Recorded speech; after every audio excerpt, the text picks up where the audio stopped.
Most successful people in the world have heard no a million times and kept going.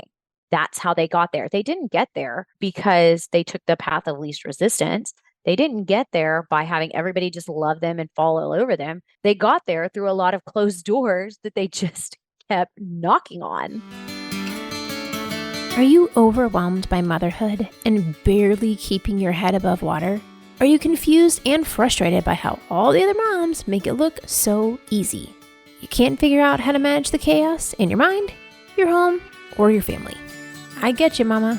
Parenting with ADHD is hard. Here is your permission slip to let go of the Pinterest-worthy visions of organization and structure fit for everyone else. Let's do life like our brains do life. Creatively, lovingly, and with all our might.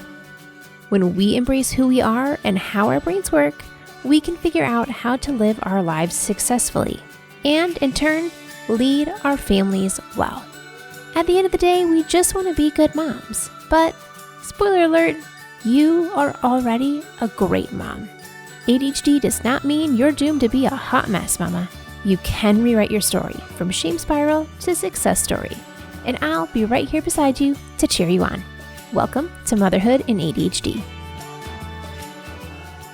Hey there, Successful Mama. It's your friend, Patricia Sung. Today on the podcast, we have my friend, Crystal. Now, Crystal and I have known each other for quite a few years. Our kids went to preschool together, and I have watched her just blossom from corporate go-getter. She's an attorney, into creating her own business and really lifting women up. I think that is one of her greatest gifts of encouragement and seeing where women need to hear the good stuff and lift them up and connect and see the beautiful gifts that you have, that you can build this beautiful life and you deserve it so much. So Crystal is on a mission to empower women to pursue their dreams with confidence, authority, and purpose. She left her successful and very stressful career at a Fortune 500 company as an attorney, both as a leader and as an attorney, to find more time, money, and freedom and trade in the life of stress for her new role as entrepreneur and coach so that she can be more present with her family.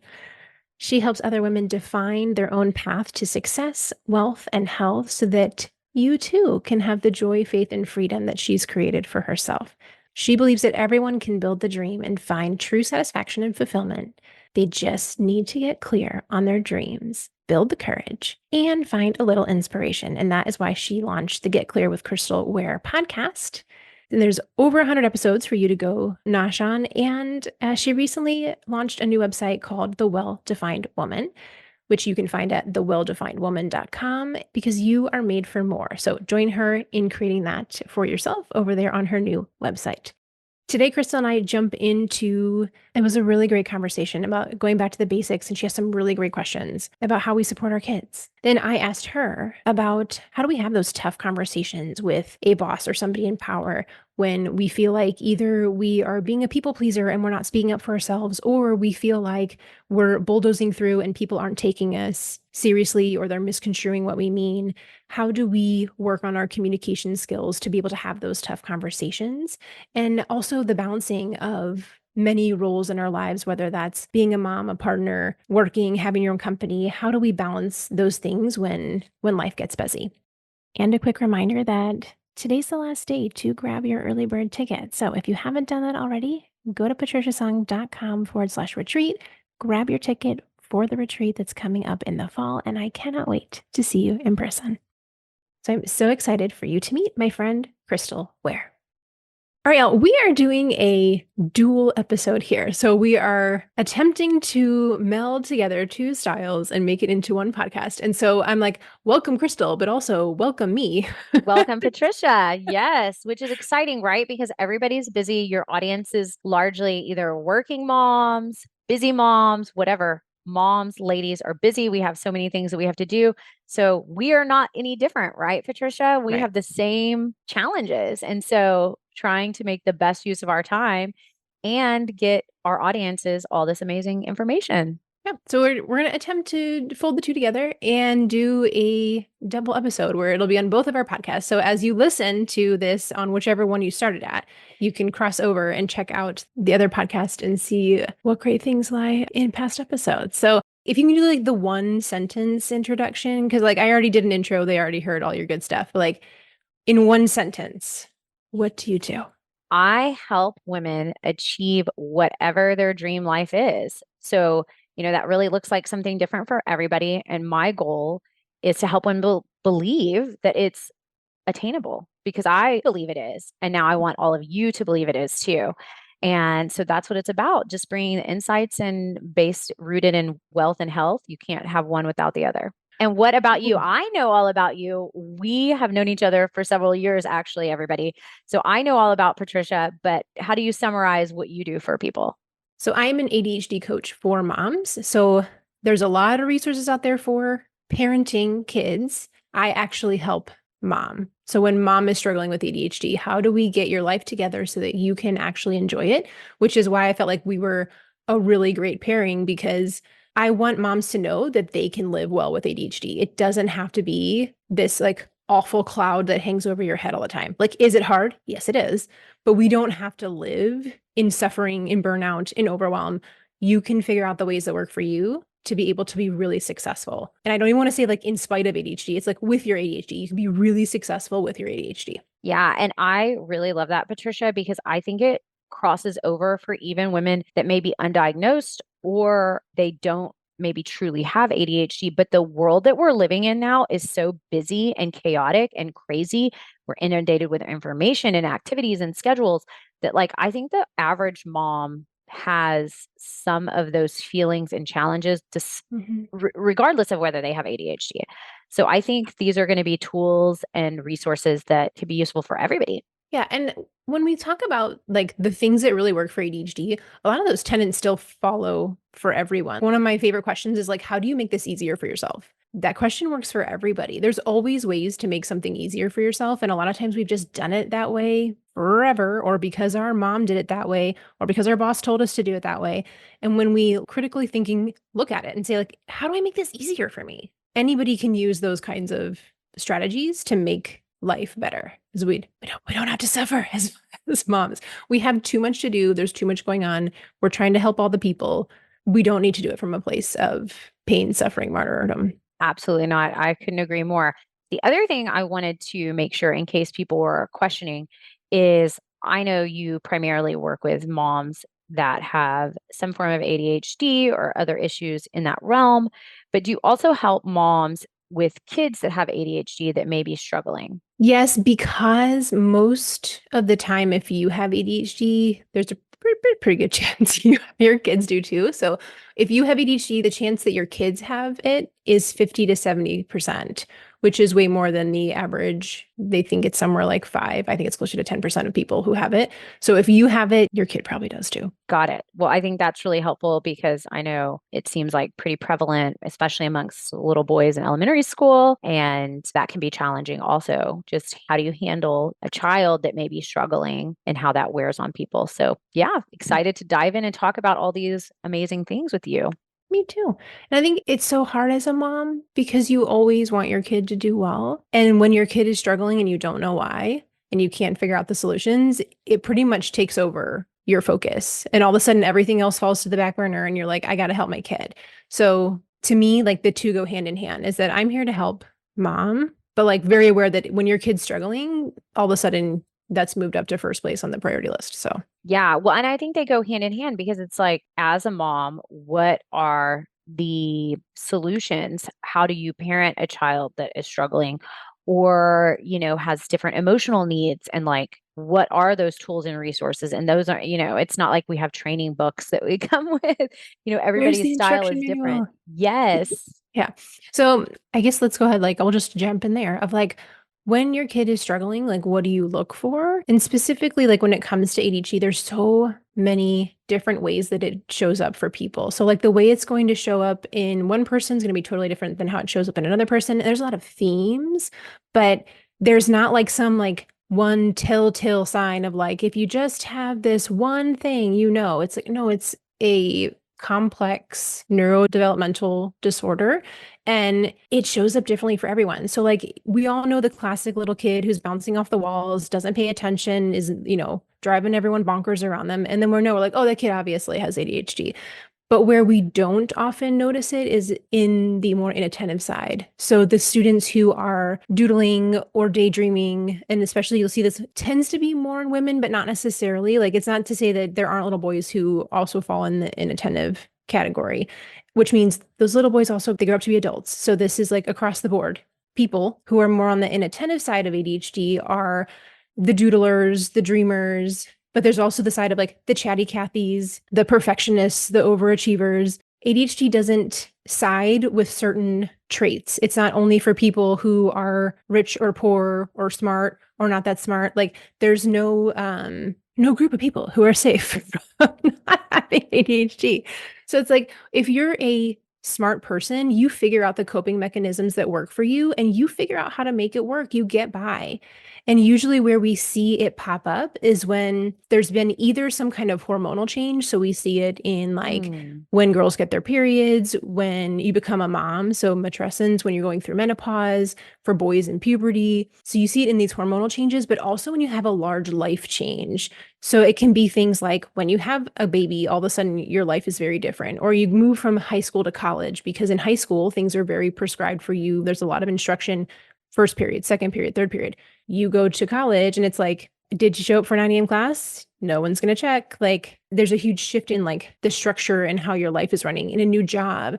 A lot of times we'll see it like elementary to middle or middle to high school. A lot of times it'll show up around like third grade. That's when reading starts to get hard for kids, because that's when we move from books that have like, 1 or 2 lines on a page. There's some pictures to give you clues. And all of a sudden you're now in chapter books that are full page of text and not a lot of pictures. So these are the times where we'll see it pop up more. It's not to say that you wouldn't notice it at other times, but that's where we start to see like all of a sudden either I'm struggling or my kid is struggling. In these patterns are usually when it pops up for people.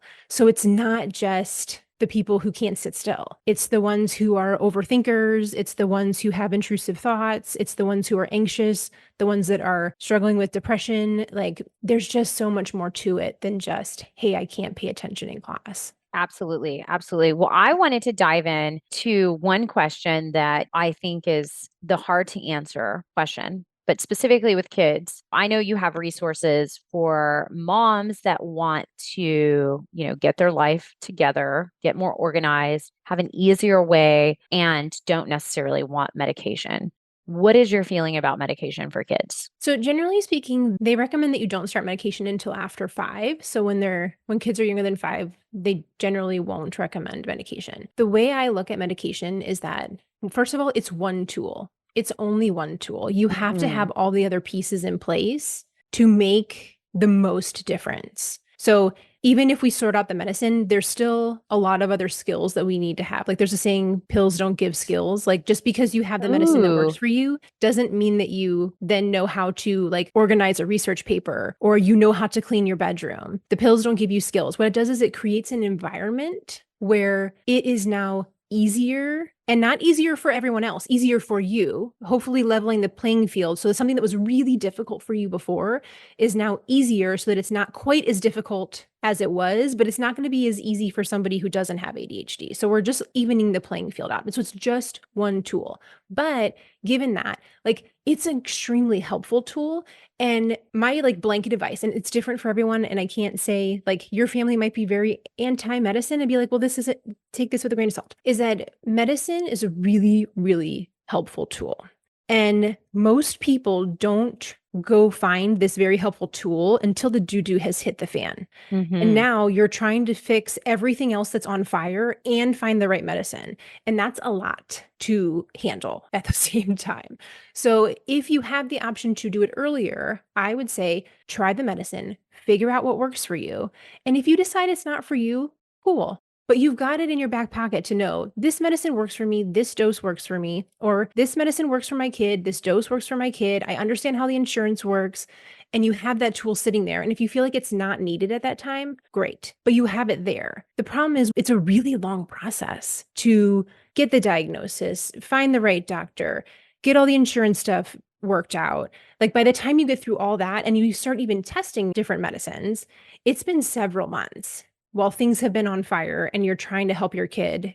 It's a lot on your patients. It's really frustrating. It's hard. So knowing that if there's like a way you could start that process earlier and get your kid the tool they need, even if you're not using it right now, that's fine. You have it there. Because the thing is, like, if you realize your kid has ADHD in second grade and they're doing all right, like, it's not great, but we figured out it's working. Lovely. But the problem is when they go from fifth grade to sixth grade and then the doo doo hits the fan, you're starting from ground zero. Whereas if you already know my kid does better in the Adderall family versus the Ritalin family, or I know they do better with this extended release, or they do better with this brand, like, because unfortunately they're all different, which is really annoying. Like, it's a lot of trial and error to find the right one. So then when your kid goes to sixth grade and they're struggling, you can be like, cool, we already have a base knowledge and it's going to be a lot easier for us to find the right medicine that they're going to need now, which will be different as they grow. They might need like a higher dose or something, and they may not. Side note, like ADHD medicine is not based on like your age. It's not based on weight. Like you give your kids Tylenol a certain amount for their like weight. No, that's not how it works. So some people need a little bit, some people need a whole lot. It has nothing to do on their size, age, anything like that. So it's like if you have that base level of knowing, it's so much easier to figure it out when they really need it. That's the hard part of like when people start trying and they're like, well, my kid's failing seventh grade and they don't have any friends and then they're like, and now we're trying to test medicines. I'm like, woo, buckle up. We're in for a You ride. got a Like lot going on. we want to figure that out, but like the medicines take time to sort out. It's unfortunately, they have tests that they're running on trying to figure out like if there's a way to know, but unfortunately, those tests aren't super accurate. So for some people, they give great information, and for some people, they don't. So it's like, yeah, I hope they figure out that technology. That would be lovely if they had that. That was like more like surefire. But like, it's hard. And like, even now with all the medication shortages, like, I know what medicine works for me. Now I can't find it. Well, now I have to call the pharmacy and see what they have in stock and be like, does that one work for me? I don't know. It's like playing craps. Like, let's roll the dice and see what happens. It's this like rigmarole of a dance every time I go to get my medicine every month. And, you know, I'll find one that works. I'm like, cool. And they're like, oh, it's out of stock. And then I try another one. I'm like, well, that one didn't really work. They had like a kind of a crash at the end of the day. So let me try this one.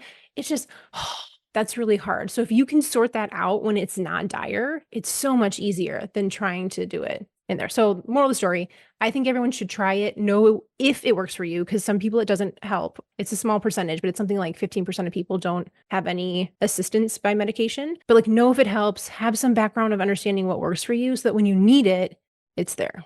Yeah, I think that's helpful for people to know because it's obviously a struggle for you as an adult to consider, should I take a medication? Should I Mm-hmm. try something? Then obviously you layer that on to wanting to make the best decisions for your children and that it's, it can It's be hard. very stressful for people. So what do you see is the biggest stressor or the biggest conflict with moms that have ADHD and also are struggling with a child with ADHD? It is that when you are trying to assist somebody who also has a spicy brain and you have a spicy brain, I love a spicy brain. I like this is like a great way it's to my describe friend, it. my friend Mary Van Geffen. She's a hoot. You should go look her up. She calls them the spicy ones. Yeah, I think she trademarked it. It's her phrase. When you have a spicy brain and you're trying to also wrangle more spicy brains, like it's hard to wrangle one spicy brain. But when you have one spicy brain trying to wrangle another spicy brain, it's a bit of a circus.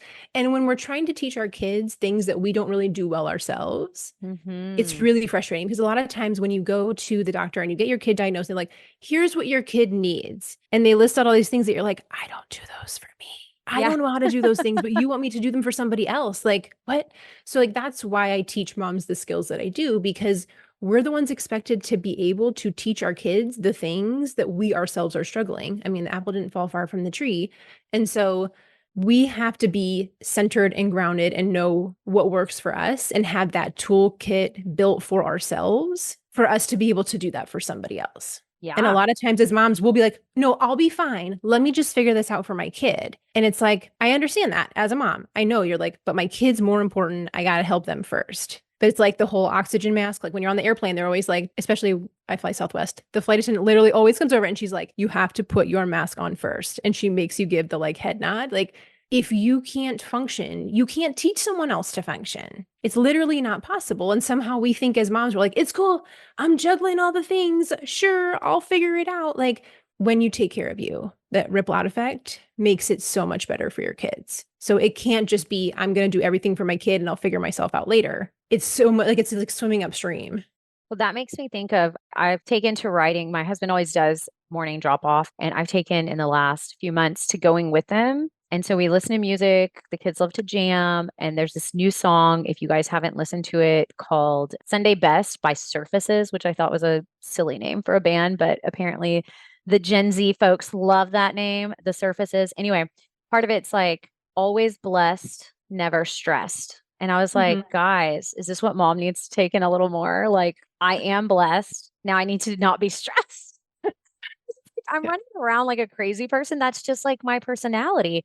And that is what kids teach you is like, it is a mirror to you of like, Mhm. okay, you want them to be relaxed. You want them to be calm. I'm not a calm person. That's just not my personality. And I've definitely noticed it and try to tell myself, like, not stressed. And so now we listen to this song all the time. And I'm like, oh, this is a good reminder for me to start the day. Like, take a deep breath, not going to get all wound up. And if you want the kids to be, more zen, you have to be more zen. They are going to learn from what you're doing. That's the biggest shift that I've looked at making for myself is like, and what's even crazier is my parents weren't stressed. My parents weren't running around like, ooh, we're in a hurry. We're da da da. In fact, even now when my parents are over, they're like, why are you in such a hurry, Crystal? And I'm like, I don't know. Why am I? Why is it like a big deal? Like, we got to get everywhere fast.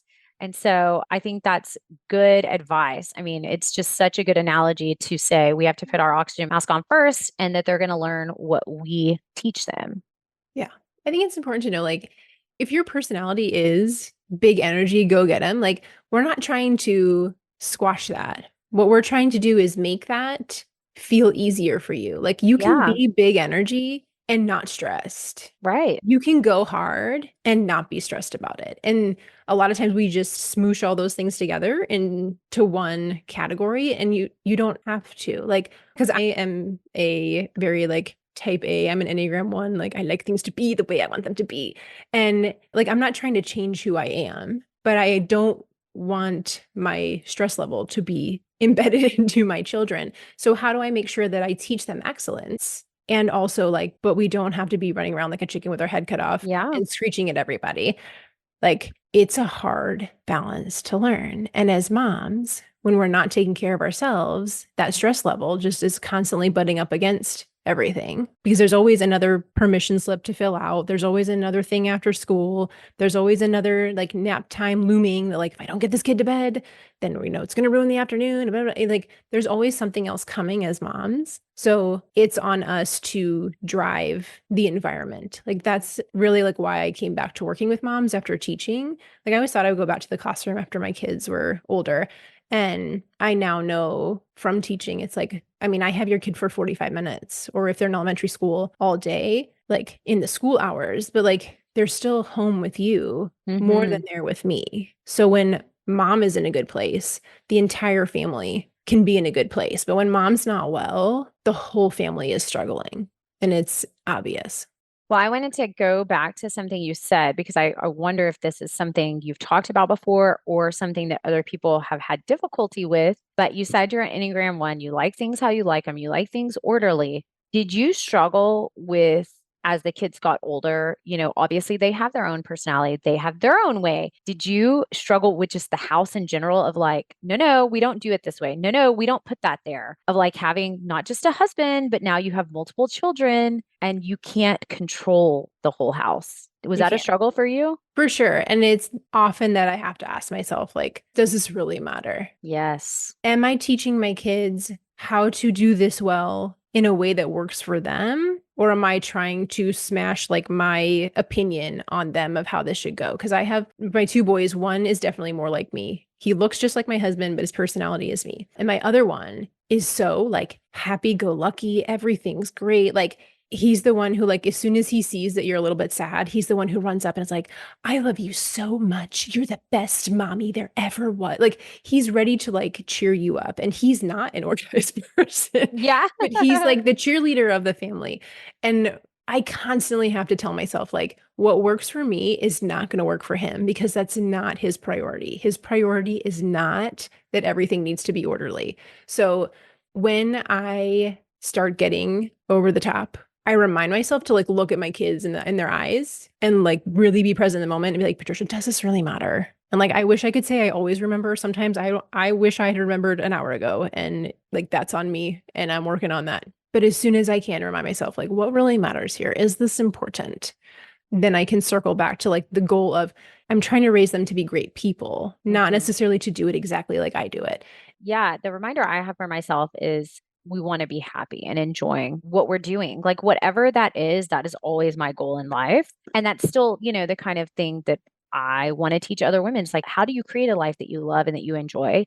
That is the barometer for me is like, are we having fun? Are we having a good time? Before we continue on, I want to say thank you to our sponsors whose support allows me to bring you this podcast for free. I've got a podcast for you to check out. I'm so excited to partner with Understood Explains this month. This season of the show is hosted by teacher and special education expert Juliana Ortube, and it's all about how to navigate IEPs, or individualized education plans. This latest season of Understood Explains covers things like how to tell if your child needs an IEP, and it busts through a bunch of misunderstandings about special education.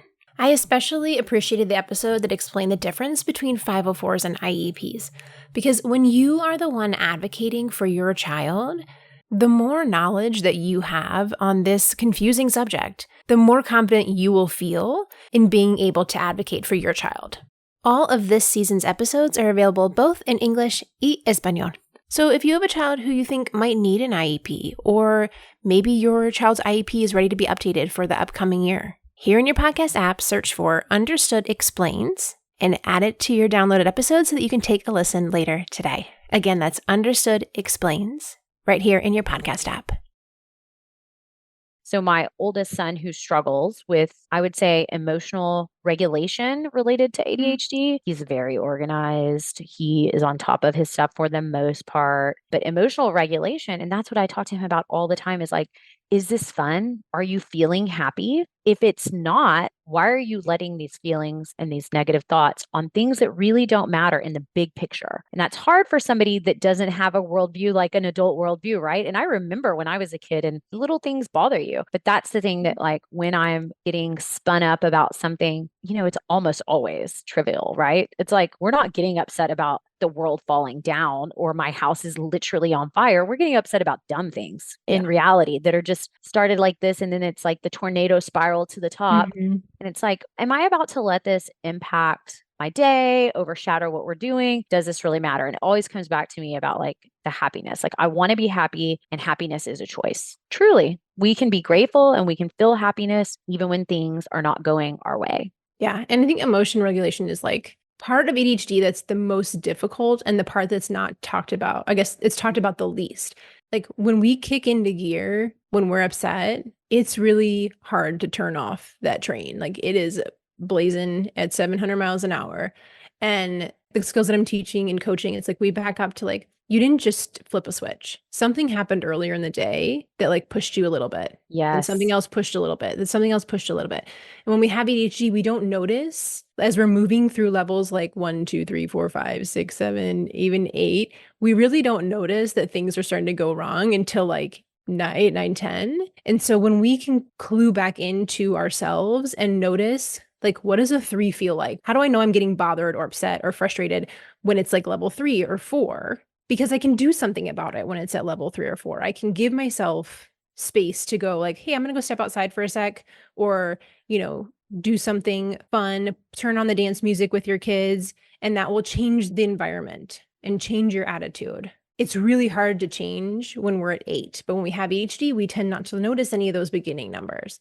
So one of the skills we can learn with ADHD is, how do I know myself better? What are those little things? Like right now we had a banana with the fruit flies and we're trying to get these stupid fruit flies out of the kitchen. It's like these little fruit flies. Oh are my like God. constantly... It's fruit fry time. I feel you. And I'm I have like, a trick for that. I'll tell you later.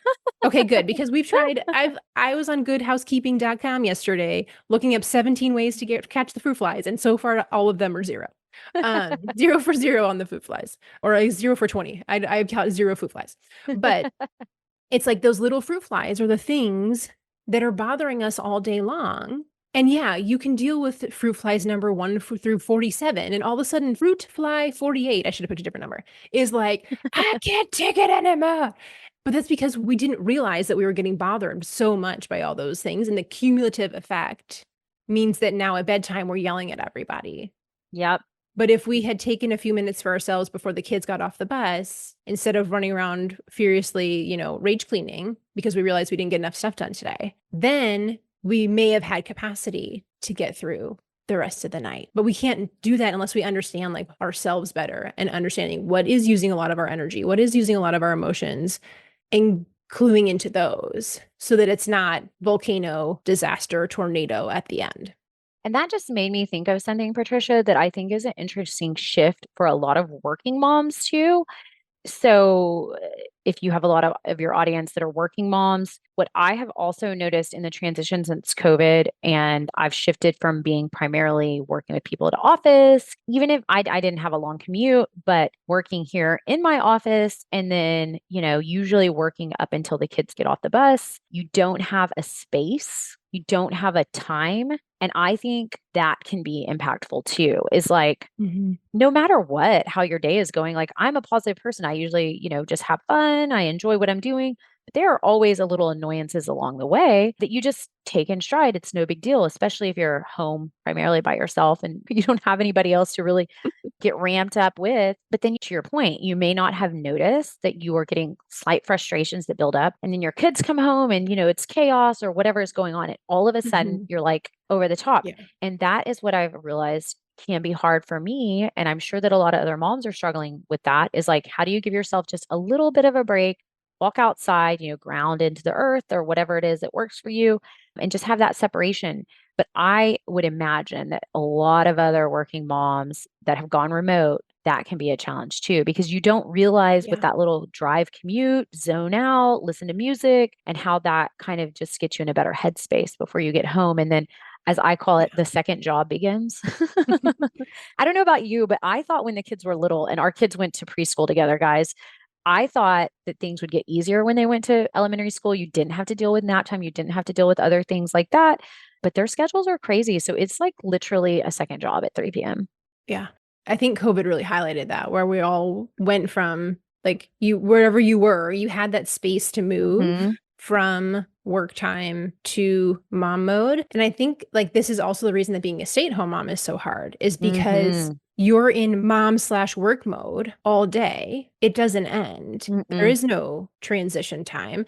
And if your kids are in school, it's like you're in just a different version of mom mode. And now you're in a new version of mom mode when they come home. It's like there's not that like space for your brain to be like, okay, now I'm shifting. And I think back to like when our kids were in preschool, the schedule's like 9 to 12, or you could stay until 2. It feels like this minuscule amount of time that they're at preschool. It's like by the time you drop them off and you try to go get a bunch of stuff done, it feels like immediately you're going to pick them up again. Again, there's like no transition. It feels like that time just evaporated. Yeah. And now I'm back to trying to juggle keeping people alive and doing all the things. And so when we don't give ourselves that space, it's just constant. And that's where the burnout comes from for a lot of moms. Yeah. And I don't know about you, but I definitely, and I was working at that time. So it was my nanny doing that, but she would joke, and she's definitely not in a hurry girl. She is like, life is coming at my pace and that's how it goes. And I honestly, I always looked at that like, I need more of that. This is a good feel. But she'd be like, oh, Miss Crystal, I cannot do that between 9 and 12, picking up the kids. I was like, sure, that's 3 hours. That's a lot of time. But because I wasn't doing it, I didn't realize how tricky that was at all. But I did have the comparison guilt of like, you're making it look so easy. Why do these other moms, who I've always recognized, even as a working mom, I always recognized that, at least for me, staying at home would have been harder. That would have been a more challenging role for me. But I looked at these moms who had this more challenging job in my mind and thought, they're making it look so easy. It just looks so natural. They don't have a break from their kids all day, but they seem just so relaxed and so easy. And I think we need to get away from that too, because we don't really know what's going on back there. We don't know if they're one meltdown away from, ripping their hair out, which which I definitely would have been. I would have Oh, for definitely sure. been, or I don't know, God bless you, people that stay at home with their children. That would have been the hardest job for me. Yeah, I did it for a while and I was like, this is not for me. It is hard because you're the one driving the schedule too. It's all Yeah. well, okay, I'm like, I won't get on a tangent. So I'm like, we only have a little bit of time left and I still have questions for you. So, Yes, let's go. um, Let's go. okay, so one of the things we had chatted about before, like we were like, ooh, what should we talk about? Is that like a lot of times women who have ADHD are often people pleasers and we don't want to rock the boat. Or we tend to be very much rocking the boat. We are the bull in the china shop kind of people. But either way, like when you're in a work setting, both of these extremes are hard to deal with when it comes to like interacting with your boss or having hard conversations. And so it feels like there's a lot of like miscommunications and people are upset. And a lot of times women with ADHD, especially when you don't know and you're not diagnosed, you're like, I don't understand why this keeps going poorly. Why does this keep happening? Like you start to get this feeling of like, is it me? Because I keep having the same issue with different people, with different bosses, or the same boss over and over again. And so what I wanted to like jump into is like, look at both sides of the coin here, being somebody who's a people pleaser and doesn't want to rock the boat, and also somebody who says it like they think and then gets some flack for that. When we're in a work setting, or if you're not working, like it could be in a volunteer job that you're doing, like when you're having a conversation with somebody who is in some like position of authority, how can we have these tough conversations that like we really don't want to have, but we need to have? Yeah. And if So it's too vague, I can give an example. No, and I can have an example for the latter as a start. So for your audience who may not know, I'm a lawyer by background. I worked in Fortune 500 as a manager. I've been through leadership development. I've helped women have hard conversations on how to get a raise, how to position their expertise, all those things internally to drive their careers forward in whatever manner they want to get to. And so I have been the latter a lot of times. And I remember specifically I was reporting directly to the CFO of a Fortune 50, actually. And he told me one time, like, Crystal, we got some poor feedback about you. And I was pretty sure I knew the conversation that led to this. And I was thinking, first of all, to myself, they're like, why is this other grown man complaining about me? Like, what a sensitive Sally. But to what we were talking about earlier, like you, Patricia, like things to have things right, and you want things done the right way. And when you are working for a company, you want to have the best interest of the company at heart. And that's what I was doing. And I was like, honestly, a little put out that they would complain to me because I wouldn't give them the answer they wanted to hear. That was really what the crux of the conversation was. They wanted some advice. They wanted to hear something specific, and I was not going to say it because I simply did not agree with it. It wasn't going to be the best for the company. It wasn't what I personally believed. And you're not going to bend me. You're not going to bend me. And so I might have gotten a little, flabbergasted or frustrated, and that came through. So thankfully, I had enough clout with the company, with my boss. Everybody knew me and knew that anytime I got animated in a conversation, it was because I very strongly believed in what I was saying. So that was the end of the conversation. But I took it back as a person that likes personal growth, personal development, wanting to better myself. And you said, that we got the bull in the china shop and the people pleaser. I'm not really a people pleaser, but I do care about people liking me. And if people say they really don't care, I think that's a 1 in a million person. I think most people do care if other people like them to some degree. And so that kind of bothered me. Like, why am I being misperceived as like whatever they said? Of course, he didn't tell me exactly what they said, but clearly it was negative. And why would having this, frictional conversation leave somebody with a negative opinion about me when we simply just didn't agree? And so I took that in and thought about it. And then I took it into how I was going to be a leader and how I had to talk to and interact with many different personalities. And so what I would say on that is it really led to eye-opening to how I had been for most of my life, which that's my natural personality. When you get into a broader sphere, a bigger company, you are going to work with a lot of different people. And it's the same and can be analogized with having children. You're not going to have children that operate the same. We cannot have the same conversations in the same manner with different people. We have to be aware enough of how somebody is leaving clues in the conversation, that they're not feeling comfortable. They're not taking it the way you're meaning it. And so communication is a two-way street. And so what I encourage people is to step back. If you have to take a deep breath, put somebody, oh, sorry, I've got somebody walked into my office. Let me put you on hold for a second. Get a hold of yourself. And I never cross the line of like yelling at anybody. I would never do anything unprofessional. I have seen people do that though. But what is the pace in your voice? You have a naturally slower cadence when you're talking than I do. That alone, me talking like this and da da da da, people have asked me if I'm a New Yorker. No, I'm from Texas. But those kind of things are small things that you can work on along the way that will make a huge difference in how you're perceived. If you can take your voice down a little bit, even if you're upset, you're going to come across kinder, gentler, more willing to negotiate, more willing to come to the same place. It does not mean, and I want to be very clear about this, it does not mean you have to agree with people on things that you do not agree with to come across as a good, genuine, nice person. But when we think about a few communication skills that we can do, that's where I say, the pause is important. The cadence of your voice is important. And the tone of your voice is important. And so if we can focus on those three things, I think we're going to be taken a little bit better. And it is unfortunate that as women, we could have the same way of speaking as a man and we're going to be perceived negatively. It is just a fact. I don't let it bother me. It is what it is. We have to modulate, we have to regulate, and that's the way it is. On the other side, because I've seen extremely smart and intelligent women who are people pleasers and they are willing, I don't even say willing, it's like they don't want to, but they end up just agreeing with people. And I think that can be difficult if you're looking to be promoted, have leadership, get certain kind of special projects or otherwise, because it subtly says to people in the organization that you're a little bit of a doormat and that you may not be willing to follow through. And that is even more difficult for women when you want to get along, you want to be a people pleaser, you want for things to be happy, and collegial, and you don't want to rock the boat. That can be even more difficult. And I think you just need to remind yourself that you're there to do a job, that you're there to work together, and that generally people are not going to be upset if you disagree in a professional way and you explain your positioning. And I think a lot of times that comes from a position of confidence and feeling that you really are the expert on what you're talking about. But I actually do think it's more difficult to overcome the people pleasing.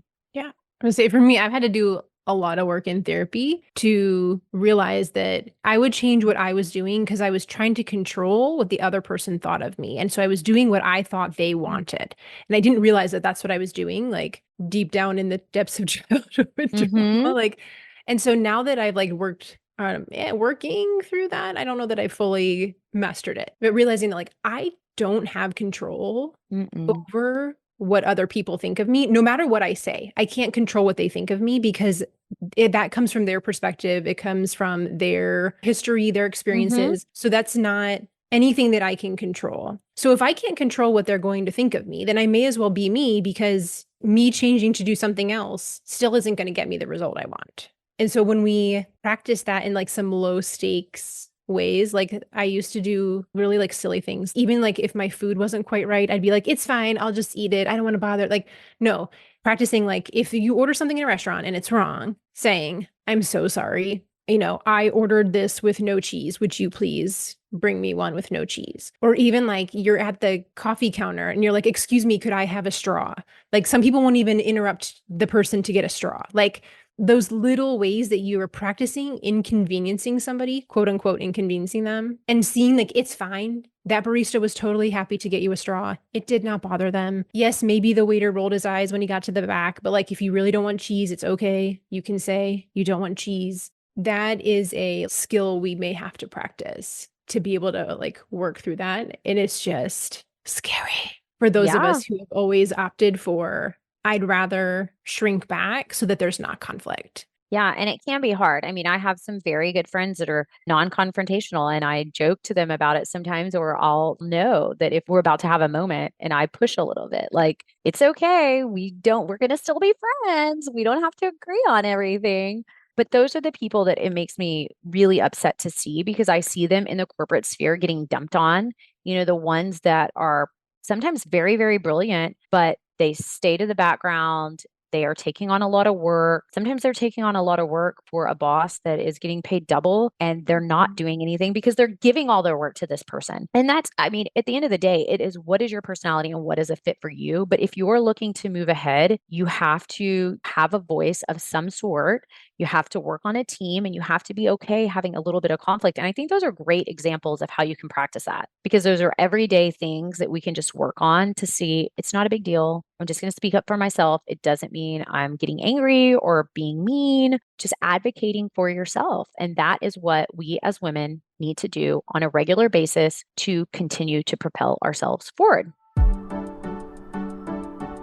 Hey there, Mama. I've got something fun for you. Who doesn't love a quiz?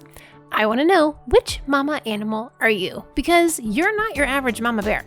You have a magical ADHD brain that puts a sprinkle of brilliance on everything you do. Sure, you may have forgotten that laundry in the washer for the third time, but what are your strengths? What makes your ADHD parenting style unique to you? How do you use that sparkle to bless your family? So which mama animal are you? Find out by taking the quiz. What's your ADHD mama parenting style? Because you're not your average mama bear. Head on over to patriciasung.com/quiz and find out. And then when you do, I want you to post your results on social media so we can see that you're #not your average mama bear. Along with the hashtag I'm a mama, and then fill in the animal that you get. Again, that's patriciasung.com/quiz. And I can't wait to see what you get. So tag me at Motherhood in ADHD. Okay, so Crystal, if we take that like tough conversation stuff that we just talked about and apply it to like, I want to ask for a raise at work, what would be like your top 3 things of like how to approach that conversation as somebody who is a confident person or someone who tends to lean towards people pleasing? Like either way, how do you approach that conversation to say, I deserve more money? Yeah. So, I mean, I think it's always good to set a few minutes in person, just walking by your boss's office saying, hey, I have an important conversation I want to have with you. Let me know if you have a few minutes today or tomorrow. If you are the more reserved people pleaser type, maybe you feel more comfortable sending an email and saying, can we have a few minutes?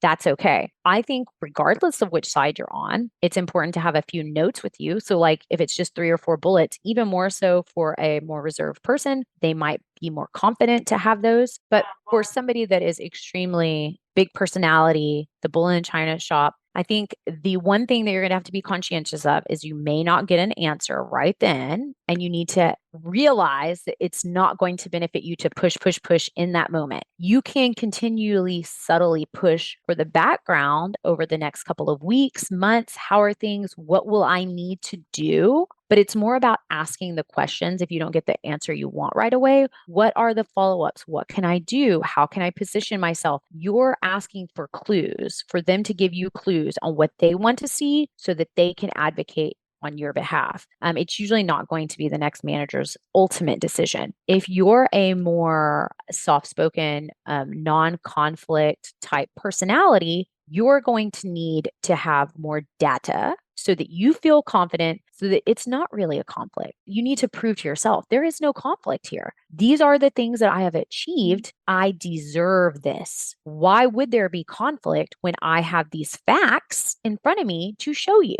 And that can be facts of what you've achieved, the projects you've taken on, the time you've put in. It could be a result you've driven of, I sold this new client and I brought in $10 million for the company. And, or it could be market driven. My position I've noticed is being elevated in other companies, and I need to also be elevated so I stay on par. These are all factual things that are pretty difficult for another person to argue with. And so there is no conflict. If you come from that place of like, this is uncomfortable to me, but there is really no true conflict, then you can have a little bit more comfort in entering the conversation.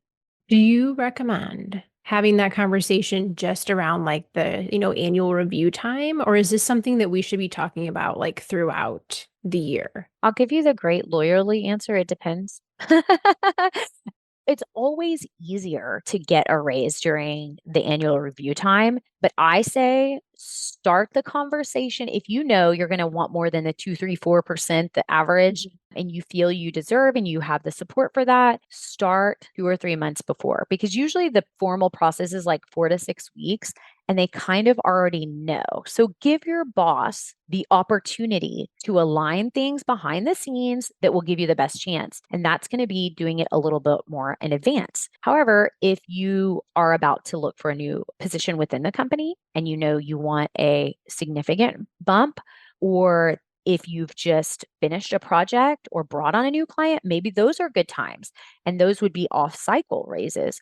If there is an opportunity and you feel that you deserve something more, take the opportunity when it presents itself. There's no, riding a high wave of an achievement is always going to be a great time, especially if that achievement internally brought in money. Then it's like, okay, this is a good time to ask. So I say it always depends. You may talk about it at the annual raise, but hey, you know what? If you just brought us to a new level of achievement internally, even if you got your 4% raise in January, that doesn't mean you can't deserve to get another one. So there are no hard and fast rules. I mean, big companies have harder and faster rules. There can always be massaged, but there's no hard or fast rules on income and salary and negotiating. So don't hinder yourself with those. If you feel in your heart you deserve it, find a way to make a plan to get it. And I think like when we bring ADHD in the mix, a lot of times like we're not as aware of it because it's not front and center. But then when, raise time comes up, then we're like, ooh, I need to ask for a raise. But a lot of times, like you were saying, there's that, you got a lag time. And if you're in the annual review season, a lot of times the managers have already done their like shifting and moving and wiggling around before they have those conversations. Yep. So you want to bring it to their attention before they start allocating all their funds, because if they only have so much to give, which they probably do, you want them to know and be reminded of all your achievements before they start thinking about that, because it's a lot harder for them to change things after the fact than if they've already had the meetings and done the organizing and know like who's getting what raises. And then you bring it up and they're like, well, but we already decided that like 3 weeks ago. So if you want to do this, like, okay, let's pause right now and say like, when is your review season? Like, when does that happen? And put a reminder on your calendar for like 2 months before that to send that email or have that, pop in the office. Hey, I want to talk to you when you have a sec, with sufficient time to have that conversation before those conversations are happening behind closed doors.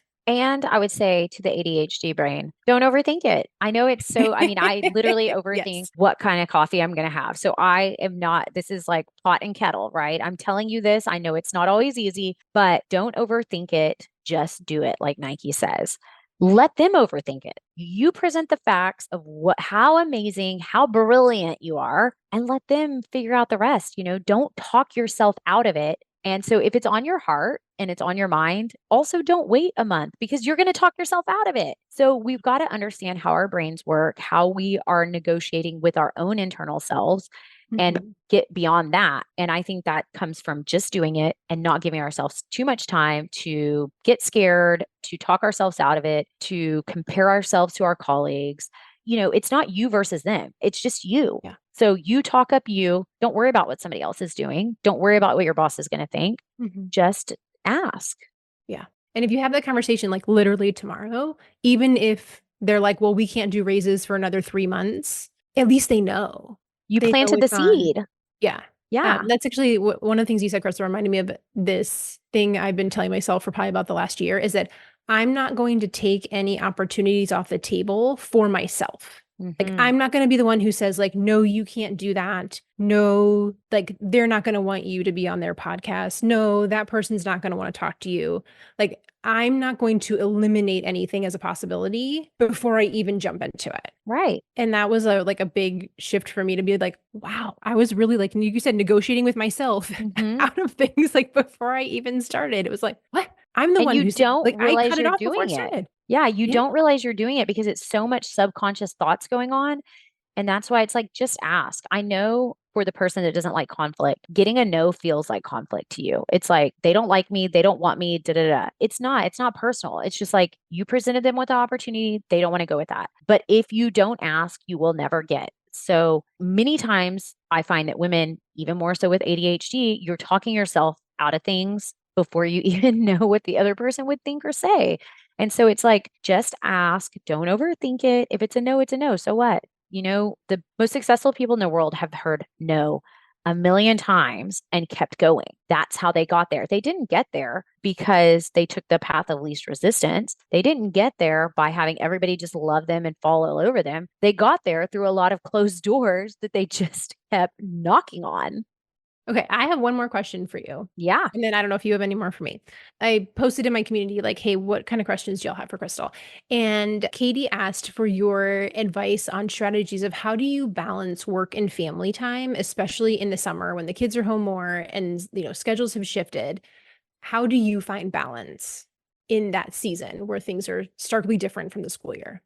I will say this is pretty new to me. So it's also on my mind. This is a great time to ask this question because I had been working more traditionally until the last like 2 years. So, one, I put my kids in camp, at least a half day camp or so. And then what I've started to do is like right now, I am really trying to get the bigger things that I want to have done off the plate by May so that I'm just doing things that feel easier to me because I'm not like, people that know me in real life, sometimes when I talk about my challenges are very surprised to see that I don't do the things that I feel that are going to be hard. Like we've talked about a lot, me starting my new website and things like that, the welldefinedwoman.com, and the tech of it just makes me crazy. And I'm like, once I start getting in there, I'm like, okay, I can do this. This is not that challenging. But in my mind, I put that these things are so hard.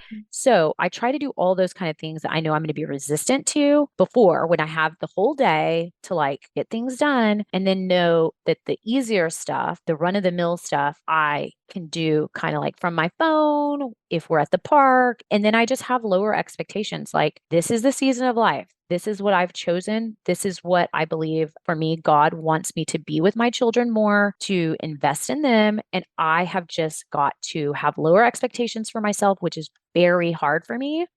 Yes. And I just have to do that. That is where we're at. And I just have to remind myself all the time that life is not a rush. Tomorrow will come. I can get things done in the time that I get things done. It also means that I need to be more efficient. And sometimes, like I said, I will stare at things and do all the other things that are super easy instead of the one thing I really need to do. And I have to force myself to be better about that because the time is limited. And that's just what it is. So it's having self-awareness, understanding your own challenges, having grace with yourself, and then realizing you're not going to get as much done. And that is okay because raising children, keeping them alive, loving them, dealing with their fighting, that is a job.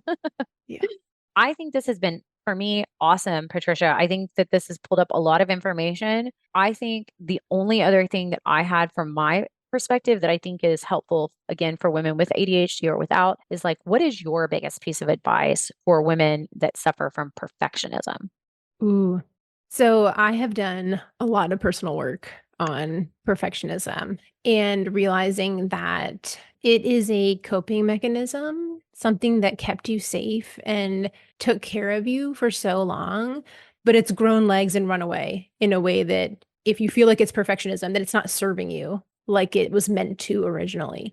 And what it comes down to is reminding ourselves that like we are good enough just as we are, regardless of how many to-do list items you've checked off today, like what you've accomplished, how many promotions you got, like all that doesn't determine our worth. Our worth is inherent because we're people who deserve care, and you don't have to be perfect because that was never the expectation of you. So there's that fundamental piece, but then the strategic piece is actually practicing not being perfect at stuff and being okay with like B- work, which is so hard when you are a perfectionist. Like, I don't remember which year it was, probably somewhere around like 2021. My word of the year was failure because I made myself do things that I knew I wasn't going to be great at from the start. And usually when you're a perfectionist, you're like, well, if I know I'm not going to be great at that, I'm not even starting it. Practicing that I made mistakes, I screwed up stuff, I didn't do a great job at that. Like, I really wanted to pick up calligraphy.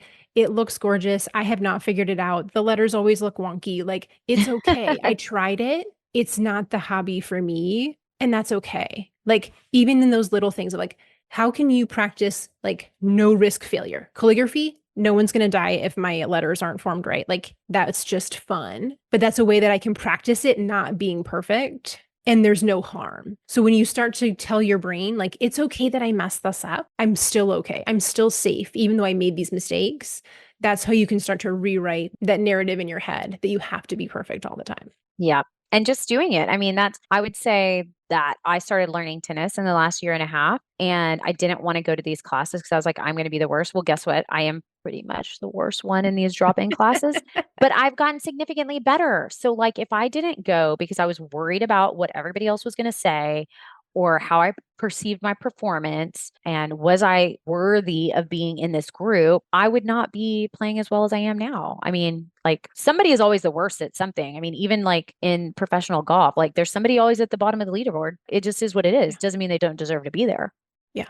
I always remind myself too that like, for example, like when you're in the tennis class and you realize you're not the best one, most of the people really aren't paying attention to everybody else.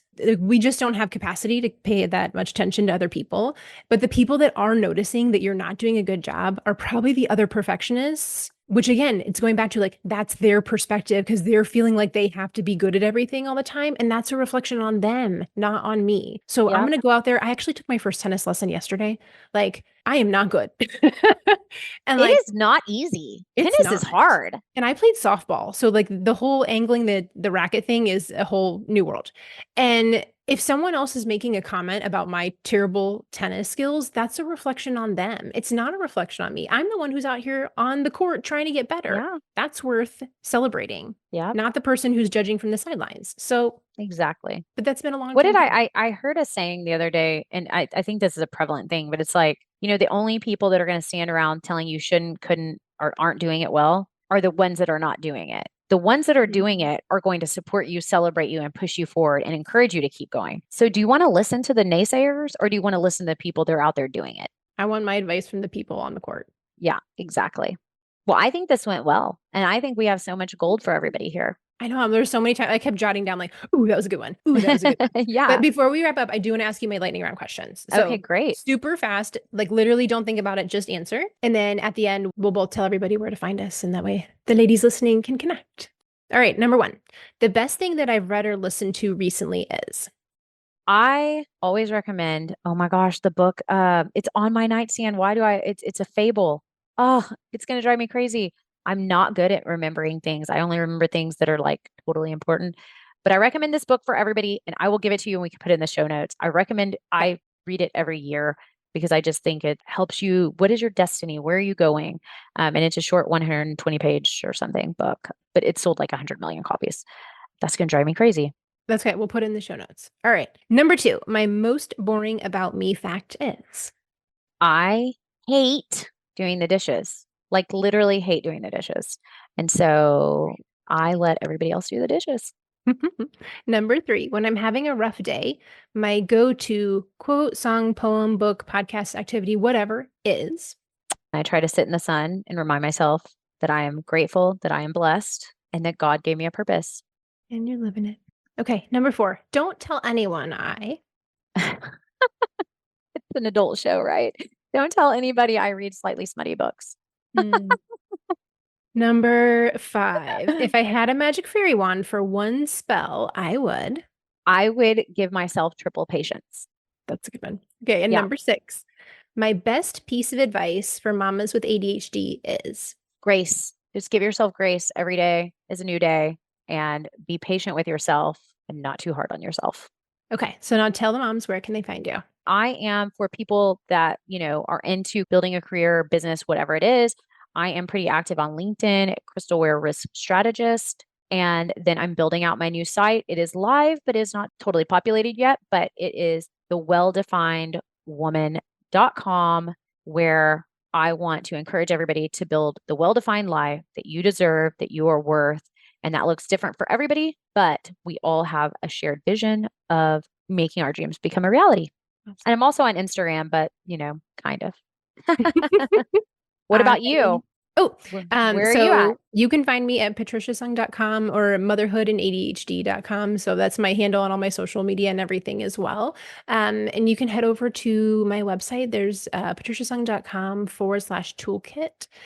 And there I've got literally like a bazillion resources. So like if you want to look at like a symptoms checklist of like real life, what does ADHD look like for like a grown woman?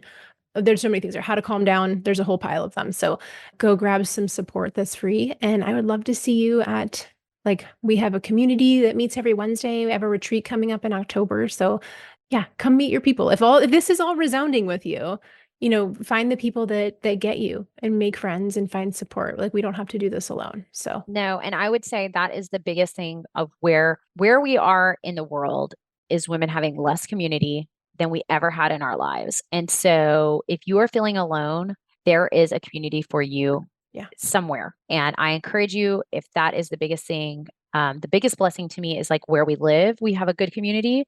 But I highly encourage, because I think that we are meant to live and work and do life together as women, but our society has not put it that way. And so that is the other reason I wanted to create this website, where it is like its own little community, and we will be having retreats in the future also. But that is, I think, the biggest thing. I think we would see an improvement in mental health if women had more resources to be together. Agreed. So awesome. Well, thank you so much. I really enjoyed this, and we totally went longer than I said we would. So thank you. It was a good conversation. Yeah, thank you too. All right. For more resources, classes, and community, head over to my website, motherhoodinadhd.com.